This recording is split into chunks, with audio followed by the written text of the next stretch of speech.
कहा जाता है कि पाप जो है वो धरती से भी भारी होता है। लालू जी के पाप जो है वो ऐसे लगता है कि धरती से भी भारी हो गए हैं, क्योंकि बहुत कोशिश करने के बावजूद भी उनकी सारे परिवार की कोशिश करने के बावजूद भी वो सत्ता से बहुत दूर रह गए हैं। मेरा अनुमान था, पहले मैंने एक वीडियो में कहा भी था कि एनडीए 147 तक पहुंच जाएगा, 47 सीटें लाएगा, 147। लेकिन 200 के पार पहुंचना तो वाकई बहुत ही हर्ष की बात है।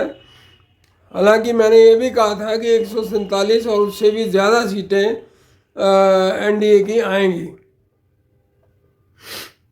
माननीय श्री जी.सी. त्यागी जो एक बहुत बड़े नेता हैं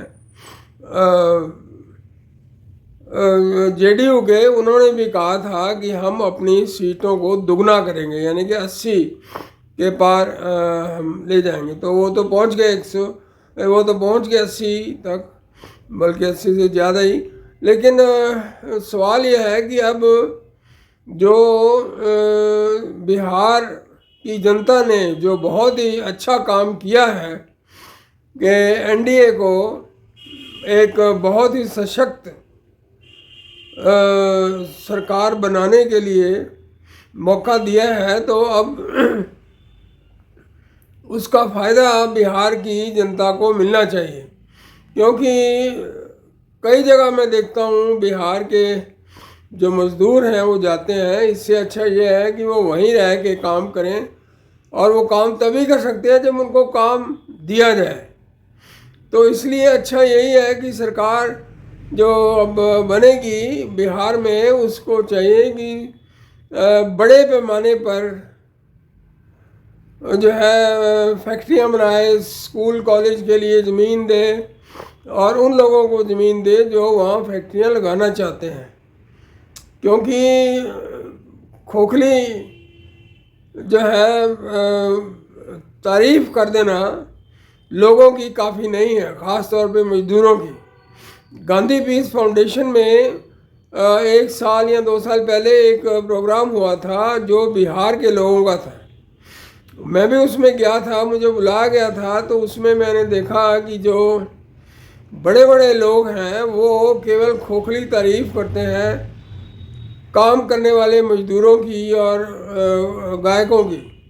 वहाँ एक गायकों का बहुत ही खूबसूरत गीत गाया था गायकों ने, लेकिन उन्होंने ये भी कहा था कि इनकी जो बड़ाई है, इनकी जो अच्छाई है वो ये है कि ये काम करके भी पैसे नहीं मांगते। यानी इसका अर्थ है कि वो पैसे मांगे या ना मांगे, लेकिन आप भी देते नहीं हैं, तो आप फ्री में खोखली तारीफ़ करके काम करवा लेना चाहते हैं। इसीलिए बिहार से मज़दूर जो है बाहर जाते हैं।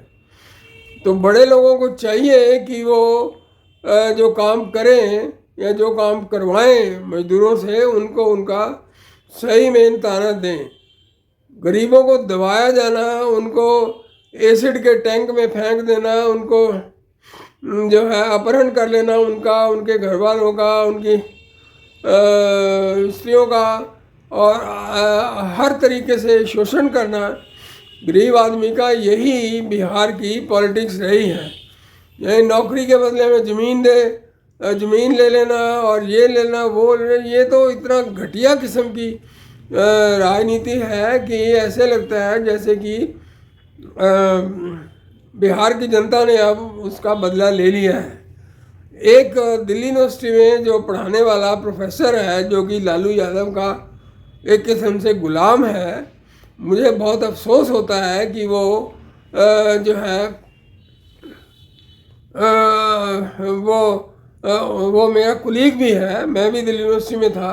तो क्यों वो ऐसे आदमी की शरण में है? ये वही चाणक्य की धरती है जिस धरती पर चाणक्य ने धनानंद को अकेले ही निपटा दिया था। और ये आजकल का जो विद्वान पुरुष है, विद्वान व्यक्ति जो प्रोफेसर है दिल्ली यूनिवर्सिटी में, वो कभी उसके बेटे तेजस्वी यादव की गाड़ी चलाता है, कभी कुछ करता है, कभी उसकी हर गलत काम में उसका साथ देता है, तो क्या लालू ने उसको दिल्ली यूनिवर्सिटी में लगवाया था ताकि वो यहाँ पर राज्यसभा का एमपी भी बन जाए और फिर लालू का मोर्चा संभाले? तो ये बड़े दुख की बात है कि बजाय अच्छे लोगों का साथ देने के उनको वो ऐसे लोगों का साथ दे रहा है जो कि साथ देने के लायक नहीं है। बिहार की जनता ने बहुत अच्छा किया है जो एनडीए को बहुत भारी बहुमत दिया है, और मैं बिहार की जनता को बधाई देता हूँ कि उन्होंने ऐसा किया। धन्यवाद।